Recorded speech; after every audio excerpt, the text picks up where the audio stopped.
अब सवाल यह है कि डर्टी बम क्या होता है, यह कितना विनाशक होता है, क्या इसमें भीषण नरसंहार हो सकता है, और सबसे अहम यह कि इसके इस्तेमाल से क्या इजराइल दूसरा हिरोशिमा बन सकता है। तो आपको बता दें कि तकनीकी तौर पर डर्टी बम को रेडियोलॉजिकल डिस्पर्सल डिवाइस कहा जाता है, मतलब इसके विस्फोट से रेडिएशन फेल हो सकता है। गौर करने वाली बात यह है कि डर्टी बम में डायरेक्ट रेडियो एक्टिव कंटेंट नहीं होता है, जबकि डर्टी बम को बनाने में रेडियो एक्टिव वेस्ट यानी रेडिएशन फैलाने वाले कचरे का इस्तेमाल किया जाता है। आमतौर पर डर्टी बम को बनाने में सीजियम 137, कोबाल्ट 60, पोटेशियम 50 और यूरेनियम 238 जैसे रेडियो एक्टिव पदार्थों का इस्तेमाल किया जाता है। आपको यह भी बता दें कि डर्टी बम को डायनामाइट के जरिए विस्फोट कराया जाता है। डर्टी बम के धमाके में लोगों के मारे जाने का तो खतरा कम होता है, मगर डर्टी बम से निकले रेडिएशन से घातक बीमारियां फैलने का खतरा ज्यादा होता है।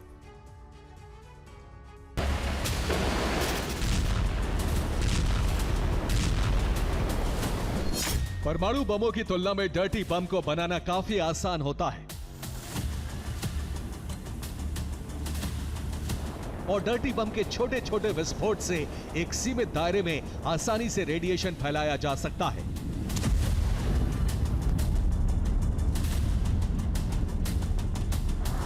और शायद ईरानी प्रॉक्सी भी इसी प्लान के तहत हमले की तैयारी कर रहे हैं, क्योंकि ईरान दशकों से परमाणु बम बनाने की जद्दोजहद कर रहा है,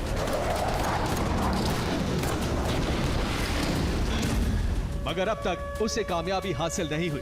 ऐसे में दावा यह भी किया जा रहा है कि इजराइल को तबाह करने के लिए ईरान ने रेडियो एक्टिव वेस्ट से डर्टी बम तैयार किए हैं।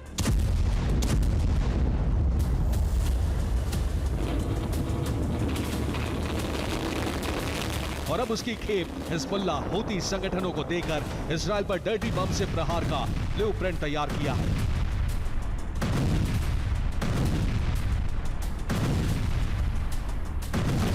दावा किया जा रहा है कि अब तक हिजबुल्लाह हूती ने इजराइल के 5 ठिकानों को डर्टी बम से दहलाने की तैयारी की है। आखिर वो कौन कौन से हैं, ये भी जान लीजिए। पहला ठिकाना तेल अवीव, जो कि इजराइल की राजधानी है।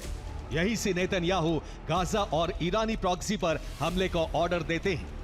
दूसरा ठिकाना यरूशलेम, जहां अल अक्सा मस्जिद को लेकर इजराइल और अरब के मुस्लिम देशों में विवाद है। तीसरा ठिकाना हाइफा, उत्तरी इजराइल में भूमध्य सागर से सटा तटीय शहर, इजराइल का अहम पोर्ट है। चौथा ठिकाना इलाक, जहां इजरायली नौसेना ने नेवल बेस और सैन्य अड्डा बना रखा है। पांचवा ठिकाना डिमोना, इजराइल का तीसरा बड़ा शहर, जहां परमाणु प्लांट और एटमी हथियारों का गोदाम मौजूद है।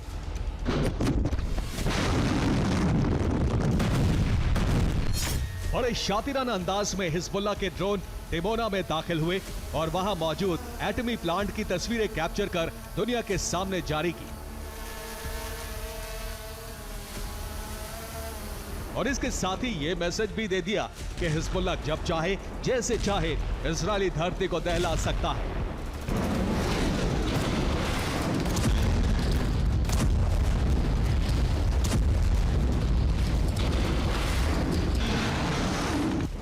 यकीन मानिए, अगर हिजबुल्लाह या फिर हूती इजराइल पर डर्टी बम विस्फोट कराने में कामयाब रहे तो फिर इजराइल का दूसरा हिरोशिमा बनना तय है।